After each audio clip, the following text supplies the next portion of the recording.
Hi there, and welcome back to Out There, a cryptid podcast. I'm your host, Josh. Each week I'll be coming out with a new episode focused on a cryptid that I find really fascinating and weird. And if you still don't know what a cryptid is, that's okay. It's an animal, such as Sasquatch or the Loch Ness Monster, that has been claimed to exist but never proven to exist.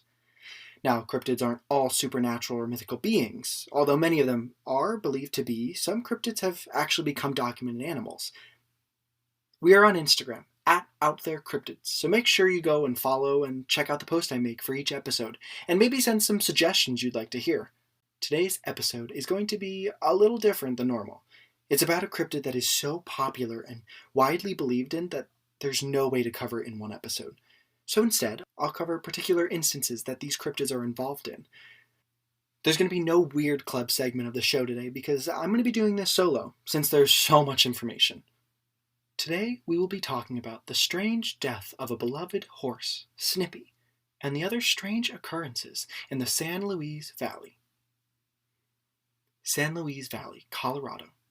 On September 27, 1967, Harry was taking care of his sister's Appaloosa horse named Lady. Snippy was a nickname that Nellie called her beloved Lady because of her snippy attitude sometimes. Harry went to give Lady fresh water and a treat, like he did every morning, but she was nowhere in sight. He started walking around the property calling for her, expecting her to come, but she didn't. After searching and searching, he finally found her. Lady was lying on her side, and her head was stripped to the bone. He said the cuts were so precise and certainly could not have come from a coyote or even a pack of them. The strangest part was the odor around her body. He described it as a strong chemical smell, like acetone, that was lingering in the air. Harry immediately called his sister Nellie about the sad news and the strange death. When she arrived, she was devastated, but also baffled by the strange death. When Nellie's husband arrived, he noted that the bones looked like they had been exposed to the sun for years and had a strange pinkish color to them. Nellie and her family started examining the surrounding area to try to get a better picture of what happened, and what they found just added to the confusion. Now, one strange thing about the carcass is that there was no bloating to the body, nor an odor of decomposition, and even stranger, no predators like vultures or crows had found it appetizing, even though it was noted that the flesh at the base of the neck was edible. This was only one sign of something around this being out of the ordinary. The next part is even stranger, so buckle up. Snippy's hoof prints ended about 100 feet from where her remains were found. No other prints were found by her body.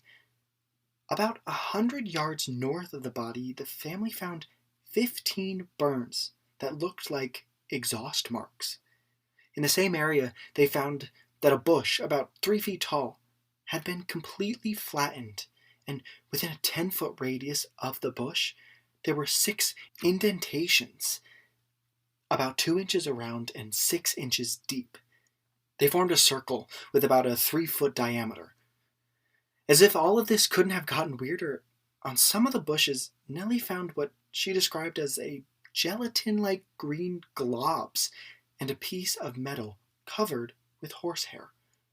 Out of curiosity, she touched the goo, and her hands began to burn and hurt until she could wash them off. Nellie decided it was time to call the local sheriff to come and investigate and maybe hopefully give her some kind of explanation.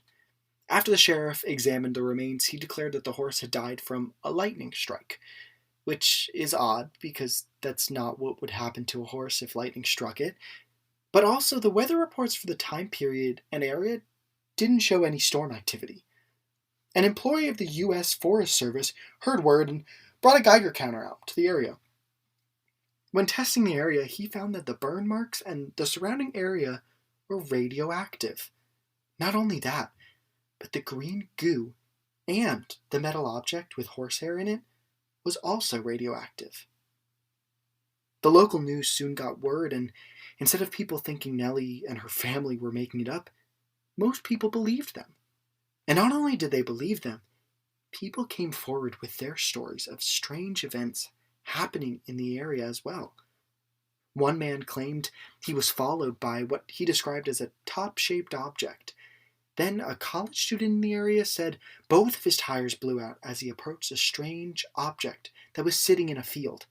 Even the Superior Court judge, Charles E. Bennett, and his wife had an occurrence around that time. They claimed to have seen 3 reddish-orange rings in the sky that maintained a triangle formation, moved at a high speed, and made a humming noise. There were also small black jet planes claimed to have been buzzing around the area where Snippy died. And one of the most compelling ones was from 2 sheriff's deputies who said they were followed by an orange globe and they were threatened with their jobs if they reported the incident. Many days after Snippy's body was found, the police were called to the Great Sand Dunes National Park because rangers had reported someone trespassing after the park had closed. When police got there, they found the trespasser. His name was Dr. John Altschuler, an award-winning pathologist. After the police told him he broke the law and needed to leave, he begged them not to share his name because he was afraid it would tarnish his career. They asked why he was there in the first place, and he told them he was out there watching for UFOs. The police decided to make him a deal. They would let him off the hook if he would come out to see Snippy's body and give his expert opinion on the cause of death. He agreed. This part is a little graphic, so brace yourselves. When Dr. Altschuler started examining the body, he discovered that the thyroid, lungs, and heart of Snippy were completely removed. And not only that, but he said they were the cleanest cuts he had ever seen. All the organs in the abdominal were gone, and even the brain. Plus, there was no fluid in the spinal column. The skin where the cuts were made was a black color, which could indicate some sort of cauterizing tool. But the strangest thing to him was the lack of blood. He did an interview many years later and said this, quote, "I have done hundreds of autopsies. You can't cut into a body without getting some blood. But there was no blood on the skin or the ground. No blood anywhere. The outer edges of the skin were cut firm, almost as if they had been cauterized by a modern-day laser. But there was no cauterizing laser technology like that in 1967. End quote. After popularity grew about the story, other international news media became interested as well. It even caught the attention of the Aerial Phenomenon Research Organization, or the APRO. Since possible UFO reports around the time were linked to Snippy's strange death, an investigation began. And also because of this, the Condon Committee, which was a group that was funded by the U.S. Air Force from 1966 to 1968 at the University of Colorado, started their own investigation. They sent their own pathologist, Dr. Robert Adams, to examine Snippy. After he did, he concluded that there was no unearthly cause, but gave no possible explanation, just that it wasn't aliens. Nellie was frustrated and claimed his conclusion was false because he didn't take into account the strange odor or lack of blood at the scene. Most people believe Snippy was killed by aliens. People who didn't believe that came up with their own theories that range from a secret government project to a satanic cult ritual.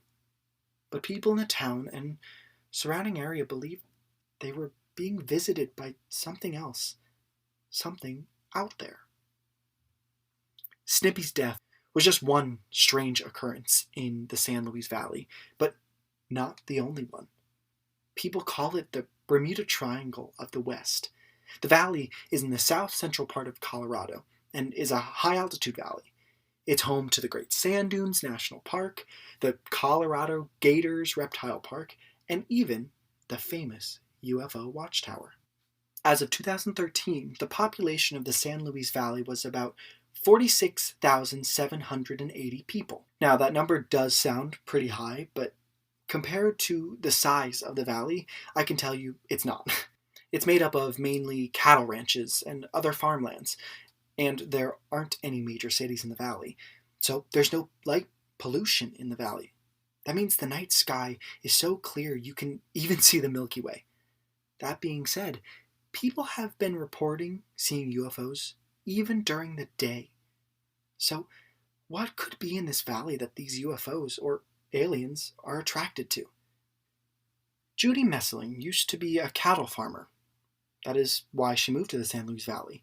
But after she arrived, she started hearing all the strange stories from the locals about strange lights in the skies and strange occurrences in the valley.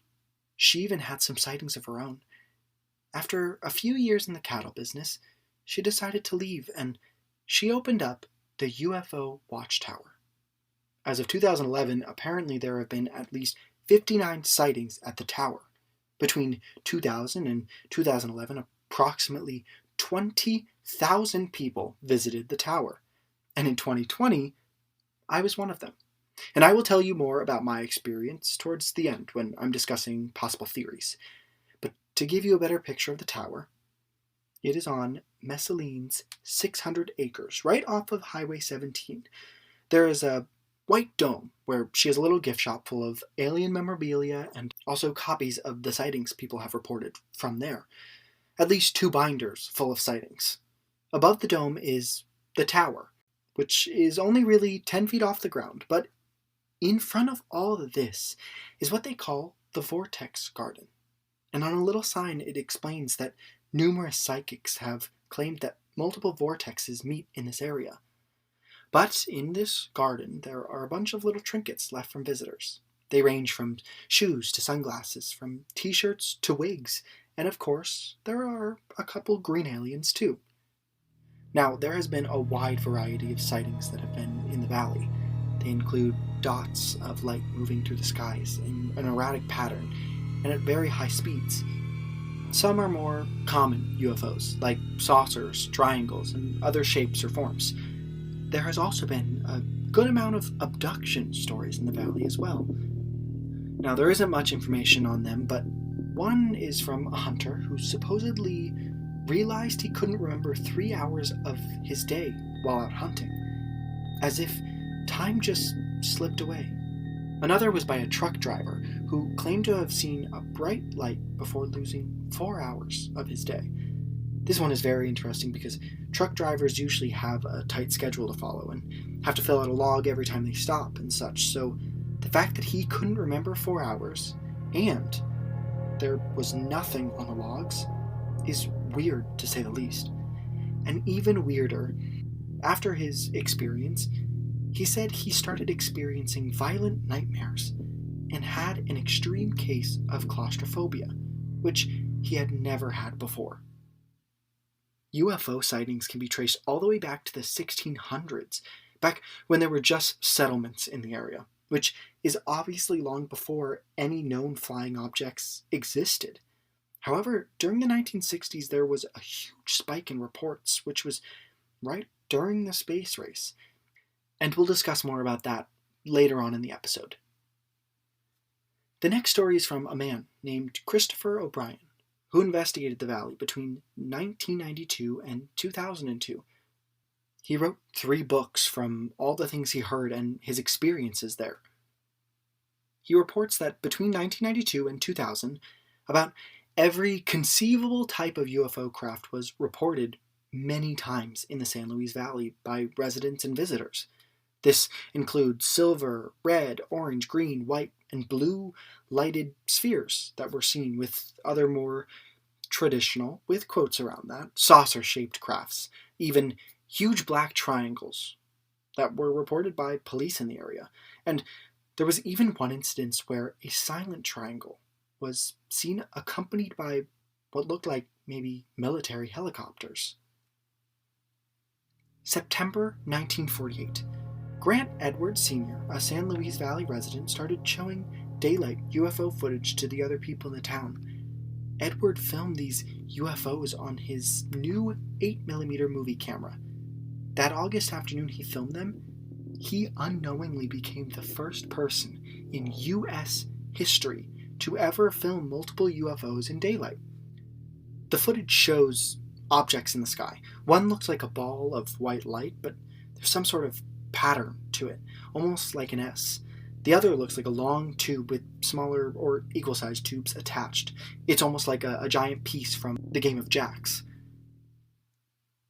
This last story is much more recent and bears a lot of resemblance to Snippy's strange case. So like I said, graphic. Watch out. Manuel Sanchez, 72, is a cattle farmer in the area, just the same as his father and his grandfather was. He's no stranger to cattle and even attacks on cattle. But this one has left him baffled and speechless. 4 of his calves were killed overnight. Not only were they killed, but their inner organs were all gone. Their tongues were sliced out, udders removed, and even their facial skin was gone. Since Sanchez is a longtime cattle farmer, he has seen mountain lions and coyotes kill cattle. He has even heard of thieves coming in and stealing the meat from farms, but what happened to his cattle is something else. There wasn't a single track found around the bodies, and those bodies were found in a pasture that was protected by 2 locked gates.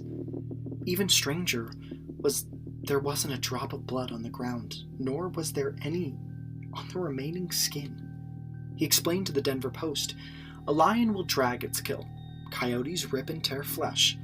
These were perfect cuts, like with a laser or like a scalpel.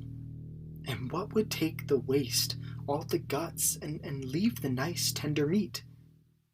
Sanchez wasn't the only cattle farmer to experience something like this within 2009. There were apparently at least 8 other cases that were very similar in southern Colorado. Tom Miller was one of 3 ranchers that reported mutilated cattle in March of 2009. Miller went out to feed his herd of cattle one morning. His cattle consisted of about 80 red and black Angus cows and some calves. When he got out there, the herd was running around, and one cow in particular was acting strange. Miller said she was raising all kind of devil. This cow had just given birth about a week before, and past the locked gate was the calf. Its front legs and torso were missing, and its back legs were just hanging on to a destroyed pelvis bone. Miller at first thought a pack of coyotes must have attacked the calf, but then he noticed something very odd. The ears of the calf were removed in a circular, surgical-like pattern, and he noted that there weren't any tracks around the body, nor was there any blood. An inspector, Dennis Williams from the Colorado Brand Unit, came out to look at the calf. Williams said that it looked like the calf had been dropped from a high distance, the way the hips were dislocated, and all its bones broken. William was looking at the last of 3 strange mutilated cattle he investigated that month. Mike Duran was the other cattle farmer that Williams investigated. His 26-year-old cow's udder and rear end were taken with what he said looked like laser cuts, like somebody cuts metal with a torch. Now, what's really bizarre is that all 3 of the farmers that William investigated, Sanchez, Miller, Duran, had all experienced mutilations before. Sanchez experienced it in both 2006 and 1993, Miller in 1997 and 1980, and Duran in 2000 and 1995. Sanchez also says he and his wife saw glowing blue lights hovering over a ridge near his pasture in July and August, but didn't say if he believed they were UFOs or not. He just said, "I just say the truth, and that's what I saw." Whereas Duran believes that if it wasn't human and it wasn't a predator, then there's only one other option. He said, "I do believe it was UFOs. The universe is so big, a lot of people think we are the only ones here." And for these cattle ranchers and others who have had their cattle mutilated, they never got a definitive answer.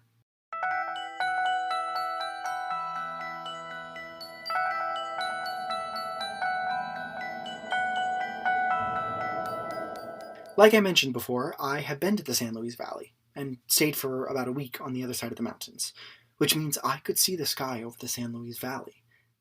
I unfortunately didn't have any experiences or see anything out of the ordinary to my knowledge. But I will say this: the skies are so beautifully clear there at night that you can even see satellites orbiting around the Earth. I'm not used to seeing clear skies like that, so at first I kept thinking I was seeing a UFO. But then my boyfriend, who has lived in Colorado, corrected me. This part of Colorado is one of the darkest places in the US.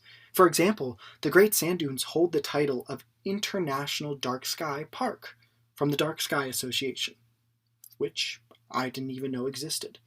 Now, this may help the theory of people mistaking things in the sky that they don't usually see for a UFO. But this could also help the other side. Maybe because the sky is so clear, people are able to see UFOs much more frequently and clearly.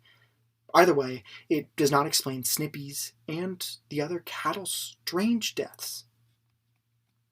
Another theory is due to the hot springs in the valley. Some believe that UFOs, or the aliens, are attracted to the geothermal pools in the valley due to their thermomagnetic energy. There are a couple different hot springs which resorts have now taken advantage of, and it even made it possible for the Cater Reptile Park to have a sanctuary there. Now, this next theory is much more plausible and logical to me personally, and it has to do with the good old military. This valley might be a hotspot for UFOs due to Colorado's heavy military presence. There are some that believe that the San Luis Valley is, or was, a testing ground for new types of military aircrafts. There is even speculation that in the nearby Blanca Peak, which is part of the Sangre de Cristo mountain range, there is a secret extraterrestrial base. Now, this has not been proven at all, but locals believe it. I mean, NORAD, which is the military base inside the Cheyenne Mountain, is in Colorado Springs, so it's not too far off the beaten path. Plus, the Pentagon did just recently report that UFOs do exist. We're still waiting on their thoughts about aliens, but until then, we'll have to keep speculating. Now, I love an alien story, and I think they're so fascinating because the universe is so big that how can we really think we're alone? Plus, what could all these people be seeing? I mean, there are tales not only just from different towns, but all across the world. And now there are even videos and pictures. This is just one instance where a town feels like they might have a higher population of alien visitors. But there are many other towns in the US and all around the world that feel the same way. So, what could they be seeing? I don't know. I guess I'll leave that up to you guys. So, what do you think? Are there really aliens out there? We're on Instagram at OutThereCryptids, so make sure to follow us and tell us all of your thoughts on the cryptids we cover and what you'd like to hear next. It would mean a lot to us if you could go to Apple Podcasts and leave us a review. It's a great way for other people to get to listen to the podcast as well. Next week, I will be covering a cryptid that has been apparently roaming the Pine Barrens since its unnatural birth. That's right, the Jersey Devil. See you next week. This episode was written and hosted by me, Josh, with logo design by Jason Zykes and theme music from purpleplanet.com.